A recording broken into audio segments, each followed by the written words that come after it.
নায়িকারা গোপন রাখে, বাচ্চা নিয়ে ক্যামেরার সামনে আসে যে আমি যা করব ওপেনলি করব, আমি কোনো কিছু লুকোচুরিতে নাই। আমার বিয়ের জন্য আমার অনেক কাজ আমার বন্ধ ছিল।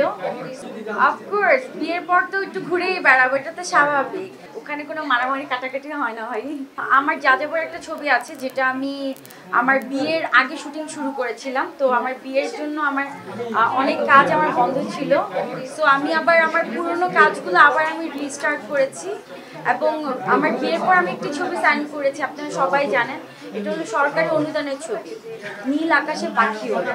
সো আমার সরকারি অনুদানের ছবি রানিং শুটিং চলছে, আর তার পাশাপাশি তো বিভিন্ন ব্র্যান্ডের আমি ব্র্যান্ড অ্যাম্বাসাডার। তো কাজ তো করেই যাচ্ছি। অফকোর্স বিয়ের পর তো একটু ঘুরেই বেড়াবো, এটা তো স্বাভাবিক। সারা বছর তো ভাই কাজ করেছি, এখন যদি একটু নিজেকে একটু টাইম না দিই তাহলে কিভাবে হবে। সো এখন আমাদের ঘোরাফেরা শেষ, আবার নতুন করে কাজ স্টার্ট করে। আসলে আমার শ্বশুর বাড়ি হচ্ছে ভৈরবে। সো ব্রাহ্মণবাড়িয়াতে না, ব্রাহ্মণবাড়িয়া হচ্ছে আলাদা আর ভৈরব হচ্ছে আলাদা। আসলে আমি জানি না, এটা হয়তো বা মিস্টেক, কিন্তু আমার শ্বশুরবাড়ি যে এলাকাটা একদম মানে ভৈরব শহর, ওখানে কোনো মারামারি কাটাকাটি হয় না ভাই। কারণ এই যে আমি আপনাদেরকে কথা দিয়েছিলাম, আমাকে অনেকেই বলতেন যে নায়িকারা গোপন রাখে, বাচ্চা নিয়ে ক্যামেরার সামনে আসে। সো আমি সবাইকে প্রমিস করেছিলাম যে আমি যা করব ওপেনলি করব, আমি কোনো কিছু লুকোচুরিতে নাই ভাই। কারণ বিয়ে হচ্ছে একটা শরীয়ত মোতাবেক হয়, আমি পরিবার পরিজন সবাইকে নিয়ে করেছি, আপনাদেরকেও জানিয়েছি, আমি সবার দোয়া আছে। আপনারা তো অবশ্যই সোশ্যাল মিডিয়া দেখলে বুঝবেন যে কেমন চলছে।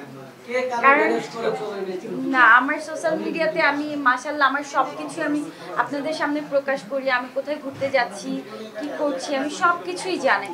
তো আলহামদুলিল্লাহ আমি খুব হ্যাপি আছি। ওর নেগেটিভ গুণ হচ্ছে ও মানুষকে অনেক পচায়, খুব বাজেভাবে পচায়, আর খুব হাস্যকর ওয়েতে পচায়। মানে এটা হচ্ছে আপনাকে পচাবে, মানে আপনি মানে মজা পাবেন এটাতে আর কি। এরকমভাবে মানুষকে পিঞ্চ মেরে মেরে পচায় খুব ফানিভাবে। আর ও খুবই অলস আর বেশি ভোজন রসিক, মানে ও নিজেও খায়, আমাকেও খেয়ে খেয়ে আবার। আসলে আমি অত ভালো রাঁধুনি না, আমি শখ করে মাঝে মাঝে রান্না করি।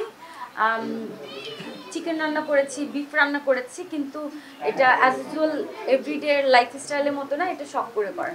অফকোর্স বিয়ের পরে একটু খাওয়া দাওয়া হয়, অনেক জায়গায় ঘোরা হয়, অনেক দাওয়াত থাকে, সো এটা তো ন্যাচুরাল। আমি একটু বেশি রাগ করি, আর রাগের পিছনে কারণ আছে, ও আমাকে অনেক চেতায়।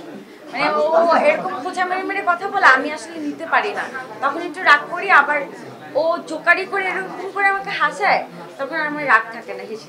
এখন ইদানিং একটা ট্রেন্ডিং হয়ে গেছে, আপনার প্রতিটা প্রোগ্রামে সেলিব্রিটিদেরকে এখন ডাকেন, এই জন্যই আমরা আসি।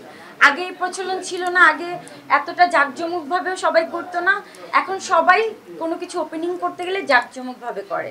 এই জন্যই সবাই চায় যে একটা তারকা আসলে আপনারাও জানবেন, দর্শকও জানতে পারবে কোনো ব্র্যান্ড ওপেনিং হচ্ছে।